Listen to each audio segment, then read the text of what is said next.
É literalmente assessor para assuntos golpistas, né? A gente tem que começar a tratar o Cid como esse processo. O Bolsonaro, o bolsonarismo, a gente tem que entender que cada um dos atores do bolsonarismo desempenha um papel específico e desempenharam um papel específico nos atos golpistas. Todo mundo teve sua participação. Teve Braga Neto, Jair Bolsonaro, Augusto Heleno. E o Cid, ao que tudo indica, era inclusive essa questão de comunicação com as bases.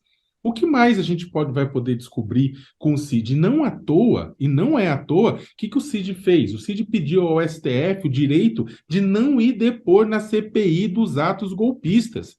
Elisiane Gama, relatora, senadora, pede para Cid, pede para Anderson Torres, ou seja, pede para os arquivos vivos, para os homens-bomba do bolsonarismo, para que eles deponham. E ele chega para o STF e pede o quê? O direito de não ir e indo o direito de poder ficar em silêncio para não se incriminar e o direito de não precisar falar a verdade. Gente, o que ele está colocando é um atestado de culpa. É óbvio que esse homem sabe sobre o golpe, é óbvio que se esse homem abrir a boca, ele e Bolsonaro vão para o Chilindró, né? Ele e Bolsonaro vão para o Chilindró. Então o que acontece é que ele está com medo. E agora o celular mostra o porquê que ele está com medo.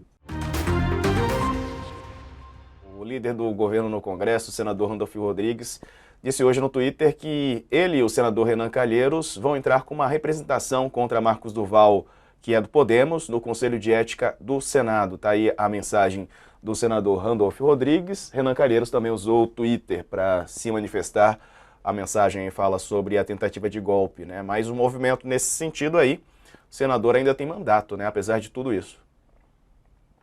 Não, é uma coisa extremamente constrangedora para o Senado Federal ter um senador que está sendo investigado por conta disso, por conta de participar de um diálogo, né, da construção de uma etapa do golpe militar, do golpe que Jair Bolsonaro queria ter baixado, mas não baixou. Isso, inclusive, cria um problema, ô Diego, para a própria CPMI dos atos golpistas, porque o Alexandre de Moraes ele combinou com o Arthur Maia, com o presidente da CPMI, de compartilhar informação. Só que não faz sentido compartilhar informação sobre pessoas que são investigadas, não é correto?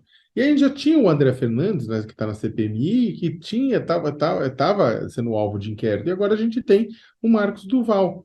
Então você vai acontecer o quê? Vai avançando dentro do campo bolsonarista pessoas que fazem parte da CPI e que são alvo de investigações pela Polícia Federal, pelo Supremo Tribunal Federal, pela Procuradoria-Geral da República com relação ao tema. E é claro que não faz sentido passar para as próprias pessoas, não que eles tenham acesso aos quadros, mas não faz sentido passar informações sensíveis sobre o caso para essas pessoas. Isso cria um constrangimento muito grande com o Congresso Nacional. O Congresso, a própria CPMI vai ter que se debruçar sobre isso, Diego.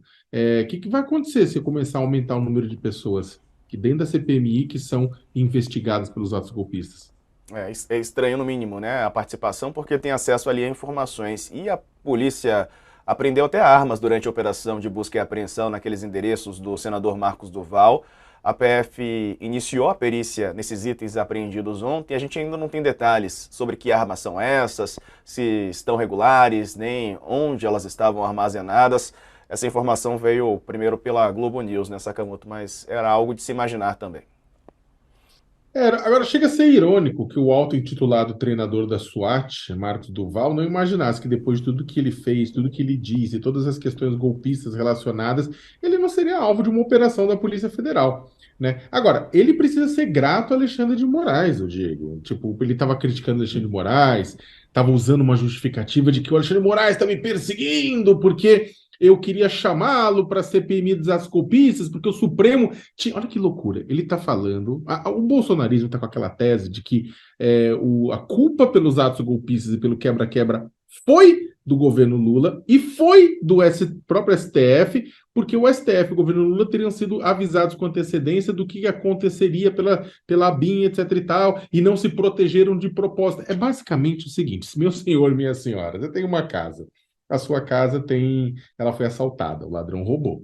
E aí o vizinho começa a culpar você, porque o vizinho fala: eu falei para você colocar lança no portão, eu falei para você colocar vidro no muro, e você não colocou, a culpa é sua, não é do bandido. E serve chazinho pro bandido.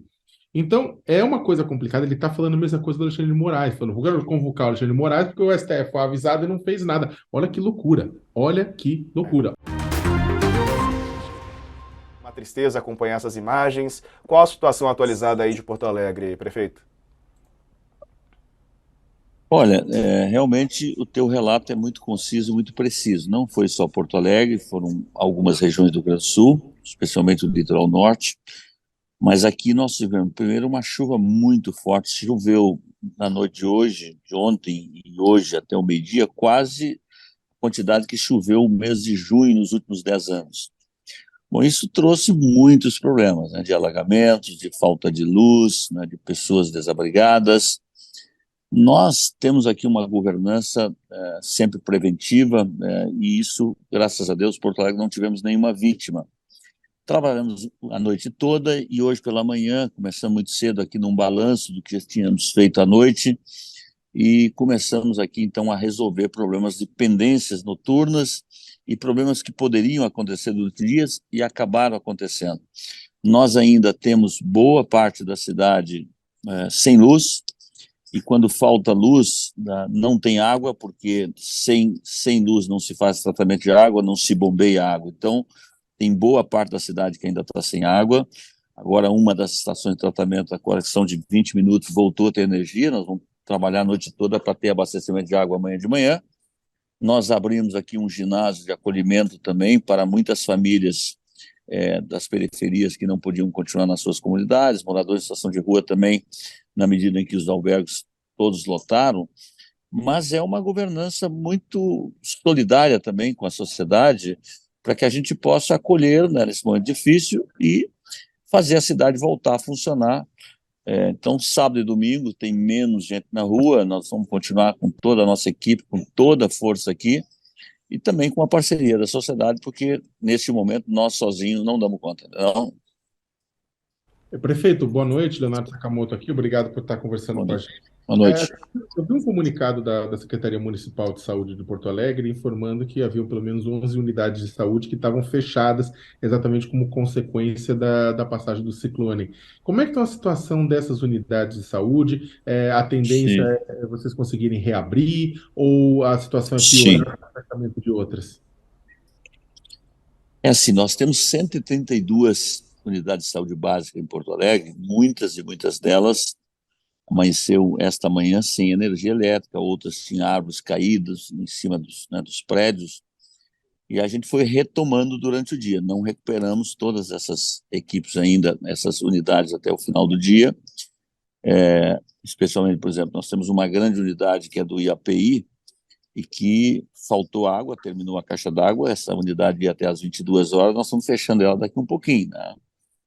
Agora, amanhã de manhã a gente volta às 8 horas para uma reunião de balanço e vamos continuar aqui trabalhando. Então, pronto-socorro não tinha luz, tinha gerador, isso já voltou. Tinha outro posto de atendimento, uma UPA também, que não tinha energia, que também já voltou. Então, gradativamente a cidade está voltando à sua normalidade, mas tem muitos problemas ainda. Qual